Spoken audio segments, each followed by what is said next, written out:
I was under strict instructions by my clerk of works not to buy anything for the cottage, because it would just get in the way of the renovations. But I have sinned.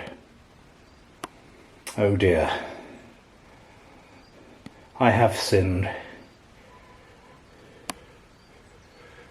I've bought myself a chair to sit at in the cottage. It was frightfully cheap and I couldn't quite resist. So I hope she'll forgive me.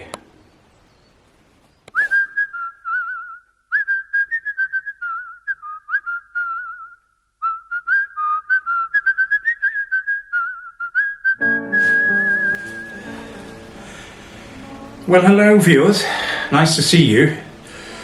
You find me at the end of another day. Quite an exhausting day. I'm absolutely shattered today, and I haven't been in back long. I went to Ludlow today. Lovely place. I don't know if any of you have been to Ludlow. Wonderful, very, very historic. Quite a few antique shops, looked at those. But primarily I went to acquire a couple of things which I'd found on Marketplace. So I got up early this morning, fell out of bed, spilled out onto the veranda, did my meditation after having splashed my face with some pond water. And then I messaged the lady in question. I had no time for breakfast because she had to get off to her allotment or something or other. And it's not a 5-minute journey, so no breakfast. While I was meditating, I had some Hong Pao brewing green tea, so I was able to have a slurp of something at least, and before I sped off to Ludlow. So it had been a long and tiring day, but it's been a good day. It has been a fruitful day. That's what we want, don't we, on this channel, viewers? I'm working my way through this cider, and by gum, I need some tonight. I might have to put this between my legs. Oof, it's quite, weighs quite a bit. Anyway, yeah, so, I mean, I could have messaged the individual the minute I got out of bed, and like a lot of these things, that's your first instinct, isn't it, to get on with the day? But I said, no, you know, I have a regime where before I do anything, I pray and I meditate. And I thought, I'm breaking that rule for nobody. So, essentially what happened was I did that. Because I have this belief, as you know, that if it's for you, it's for you. If it's not for you, it's not for you. So I didn't care. But anyway, it was tied to my meditation in one sense, because what I was speeding off to buy was a couple of meditation stools.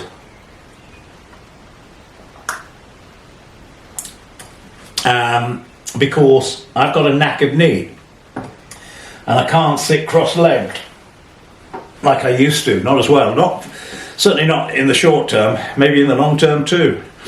Before I continue, I'm just going to let you know that I'm smoking my smallest of my my meerschaums, the Talon Claw, lovely 175-year-old pipe, beautiful real amber mouthpiece, solid silver around the base there, the ferrule, and beautiful colour. So I need to smoke that, because that was the other consequence of running around. I wasn't able to have a smoke today. I did take my snuff with me. And of course, when you're on the run like that, carrying some snuff is usually good. Kind of does the trick. So anyway, with that I managed to get off the mountain, get myself to Ludlow. We agreed, she put back the time when I could meet her, so that helped.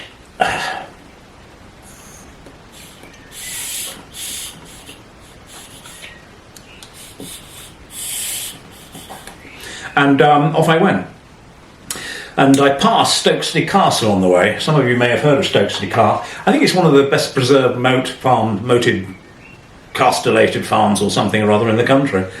It's, unlike my Land Rover, which everybody keeps mentioning, is a castle that's entirely unmolested.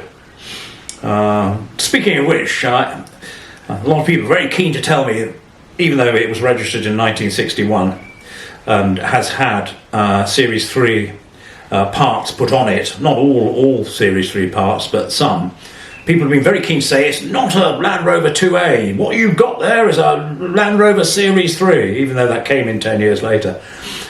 Which may be the case. And one person went as far as to say, what they did in those days, they took a Series 3 and they took the registration from a knackered, rotten 2A and put it on the Series 3. That's what you've got. You ain't got a 2A, you've got a Series 3. And they're getting all quite excited about it. And they're, calm down. You know, calm down. Take a chill pill. I don't care if it's a 2A or a 3. It's got 2A on the registration documents. It went through auction as a 2A. It's sold to me as a 2A with a few bits added later. I don't care. And one of them then said I deleted their comment that it wasn't a 2A. And I haven't. I just want to say for the record before we launch into today's video that I never delete comments. I've had a couple of sarky ones lately too. Which you're bound to get. The more popular you become and the more people view you, you're going to get the odd nutters, aren't you, chipping in. So, and I don't even delete even the nasty comments or the sarcastic comments. I'm certainly not going to delete any comments about Land Rovers. And there was another chap, he said he's been deleted numerous times. I said, certainly not by me, but I suspect they don't believe me. I don't know if YouTube do it or there's some sort of glitch in the system, but you know, I mean, if people want to say what they want to say, I let them say it. I mean, this is the whole point of my channel, to be true to yourself and not actually to be overly affected by the flotsam and jetsam of praise and blame. So I'm wholly unmoved with comments, whether they're, bad or good. I'm appreciative of the good because often they give me good tips. And one of them I'm going to mention in a moment, but I need really to get some tobacco into me. But so I apologise for all of you who've had your comments deleted. Not by me. Sorry. I might be many things, but I'm not that trivial and pathetic to start deleting comments that I don't like. Because that's the very thing I'm railing against, institutionalised law giving and control. But that said, viewers, most of the comments are really good and really helpful, actually. Some fabulous Land Rover comments about, I was asking about daily checks and they've come to my aid. I'll show you a few things in a minute once I get this thing stoked up. Apologies for that. And I enjoy everybody's comments. I haven't had a day free to get back to everybody. Normally I mean, literally, you've seen what it's been like. Things should quiet down a little bit now, I hope.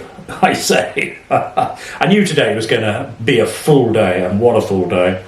And you'll have noticed the chair I'm sitting in. I wasn't supposed to go and buy a chair today. This is in the Queen Anne style, which is a very pleasing style.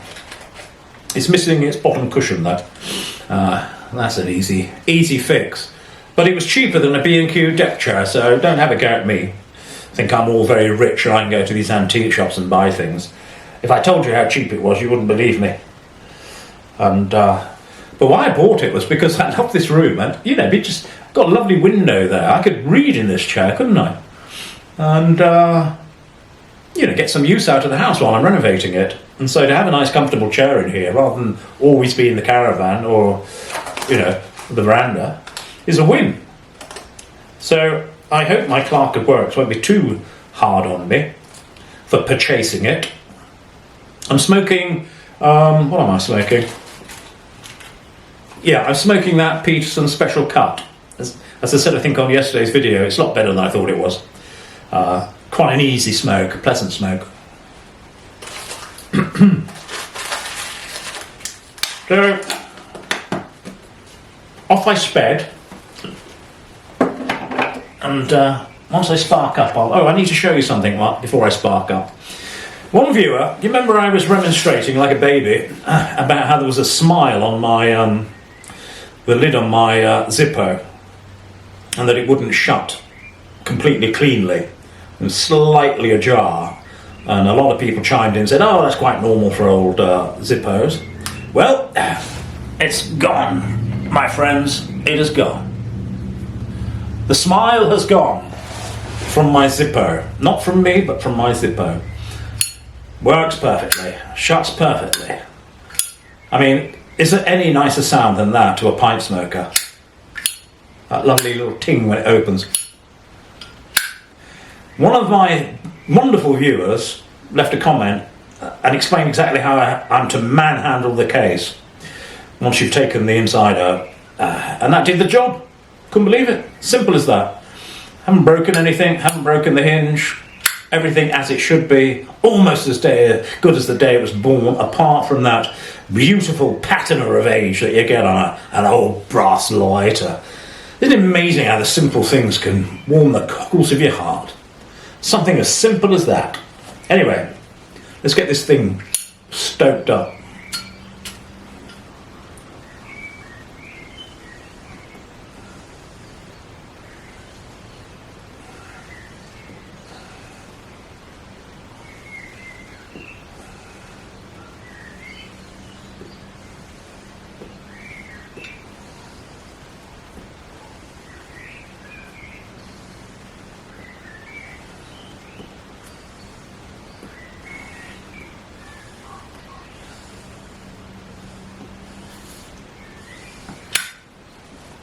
Very nice indeed. So that's the update on the Zippo. I will show you the meditation stools I've bought. As I say, I can't get into the cross-leg position like I used to. I'm hoping to go back to it at some point. And so I bought all sorts down here. This is like Father Christmas today. I bought this one. This is a Japanese one. Look at that. Signed as well. Good weight. Beautifully angled. Lovely bit of workmanship, frankly. And I'm able then to sit in the kneeling position on that. And you'll notice the slight incline, because what you need to do, normally when you're sitting in the lotus position, you're forming a tripod, so your knees are on the ground and you lift your ass basically, and your back is perpendicular, so you're forming a sort of a tripod, and you're really doing the same in what we call seitsa, the kneeling sort of samurai position, if you like, martial arts position, and this just keeps the blood flow going through your legs. You know, you're not sitting right back on your haunches. It lifts the pelvis, your knees are still on the floor, and your back is still erect. And she had another one, and it was for next to nothing, so I bought that. I bought them both. Lovely lady living in Ludlow, and this one's the sort of travelling one. Look, just do that. That's solid oak, probably not difficult to make, but you see this, it's got the angle still, so you get your pelvis lift, your pelvic lift. So that was quite fun, and that was actually the sole purpose of going out today. I had no other job to do other than that. Say my prayers, go out, get me prayer stools. But then I thought, you know, Ludlow's such a lovely place. Let's have a look at the antique shops. And so my first purchase was, I'm wearing it. I found a lovely silk cravat. Now, I found all my cravats the other day under the bed in the caravan. But, you know, whenever you see one that's very cheap and pure silk, I tend to buy them anyway. And I think they look rather... Oh, I haven't looked in a mirror, so I don't know whether it looks good. But usually they look pretty good. Richard Vobes would be able to tell you. He's fond of a cravat. It'd be interesting to know if he ties them the same way as I tie mine.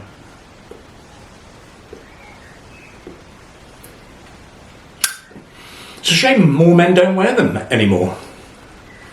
They really did go out of fashion, didn't they? I like them. I like them a lot. So off I sped. I spent a good hour, and it would have been longer than an hour, with this lovely lady, because we got talking about life and spirituality, and she runs various courses. And the trouble was, it was £2 an hour where I was parked. So I had to curtail the conversation after an hour. But as we both agreed, I could have sat there all afternoon chatting, and she was quite happy to listen. And so it was a good conversation. And she's inviting me back. She wants me to address her. She has a group.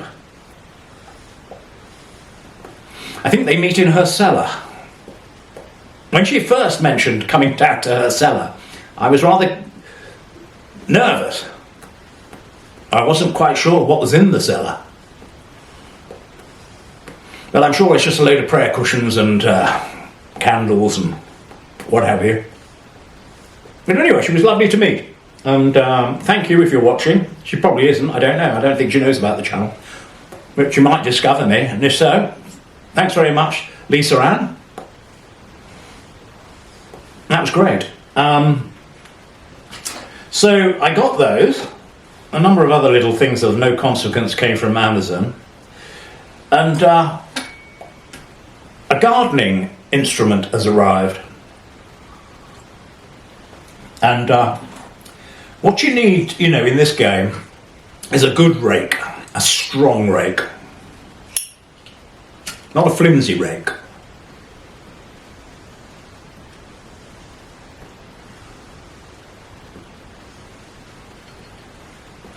Now, I got the head first. It shall all become clear.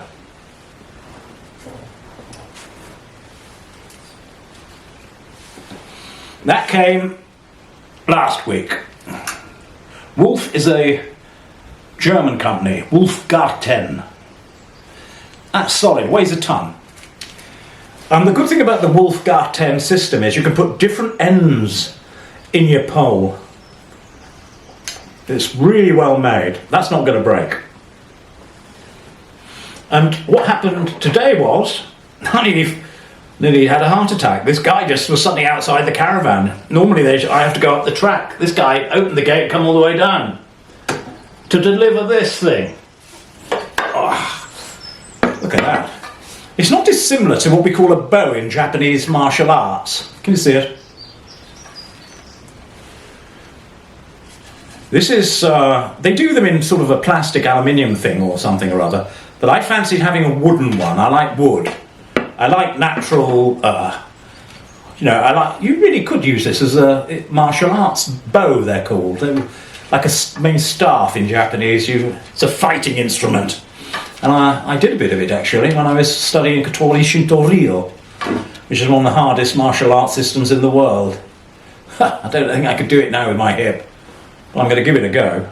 Anyway, what you do is, it's quite simple really. There's a button on there, and there's a button on there.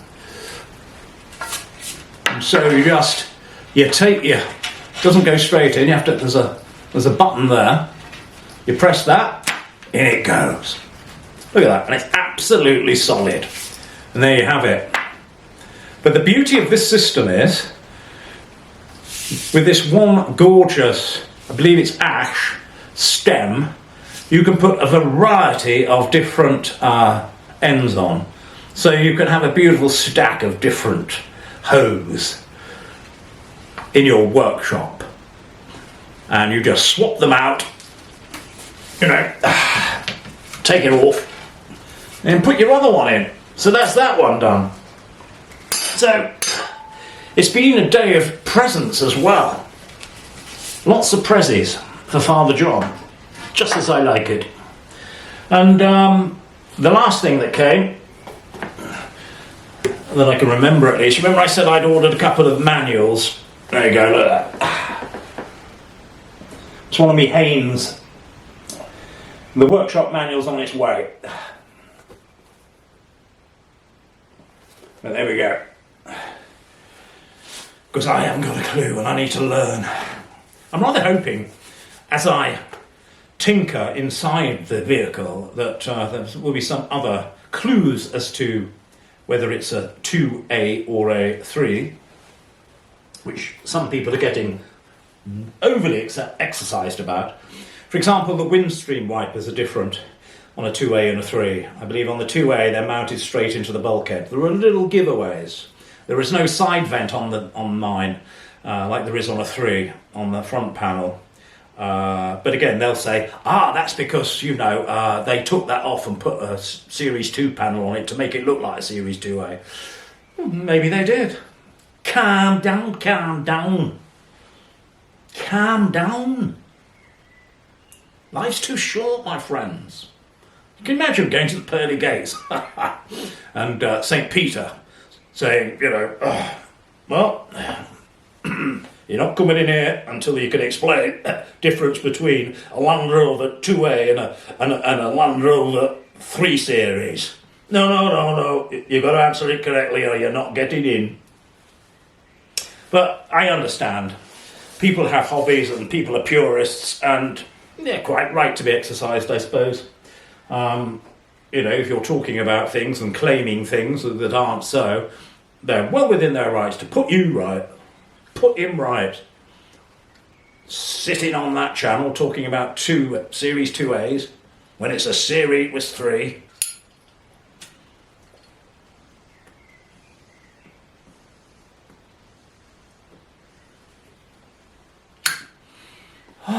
Do you know, I've needed that. I really have. I haven't had time for a puff all day. And I think that's up there, but I mean, that's neither here nor there. That's just a bit of pewter. I put that there for window dressing. Getting in the way in the caravan because I really want to get a few bits out and into here. Make a bit of space. I rather like, I was talking about this, making this back to a Tudor hunting box with mullioned windows and flagstones and all the rest of it. But part of that look is that I love old wood, I love old brass, I love old pewter. I mean, that old pewter just probably wouldn't work in a modern home. But I like what I call the Poldark look. Did you ever watch Poldark? Do you remember Poldark and Demelza? Lovely series, wasn't it? But if you remember his house, all those candles and candlesticks and wall sconces and pewter and brass and refectory table and flagstones. Good look. Not everybody's got tea, but I like it. And that's the plan really for here. Hopefully it'll take shape at some point. There'll be no sermon. Got no sermons for you today, other than the fact it was providential meeting Lisa Ann today and relieving her of the 2 meditation stools. Lovely girl. And no doubt I shall see her again. And her friends. I told her about my novel. She was enamoured of my novel. I had to explain the whole thing to her. And she's got connections with the BBC, so she says she's going to try and pitch it for me. And I said, well, will you pitch it to Julian Fellows? I'd like him to direct it. He was the chap who did Downton Abbey. He's done other things. Wouldn't that be marvellous? Well, you can dream. You got to dream. But it was amazing the way it unravelled today. And you just get that wonderful providential feeling in your life when you're open to the Spirit. Things begin to change and happen when you're open to the Spirit. As the scripture says, the Spirit blows where it listeth. Incredible. So it's a wonderful thing to live in harmony with that Spirit, or as much as one is able. Great things happen when you try. Have I showed you everything? I do hope so. I've nothing, as I say, of any consequence to say today other than give you an update. And to trust in that providential hand upon you. I had a Tesco delivery very late last night, so it means I will not have soup tonight. I might have scampi tonight. You know, I'm taking it up a notch. And I'll certainly have a drink, and that cider's nice. And I'm going to have a well-earned rest because, you know, it has been one of those days. So I hope you've had a good day out there.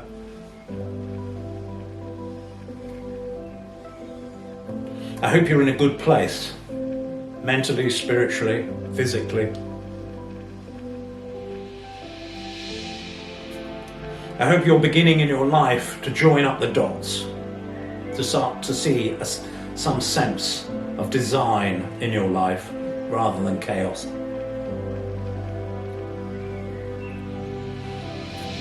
And on that note, I will love you and leave you, my dear friends, and I will see you tomorrow, God willing. Have an enjoyable evening, wherever you are, and speak to you soon. God bless.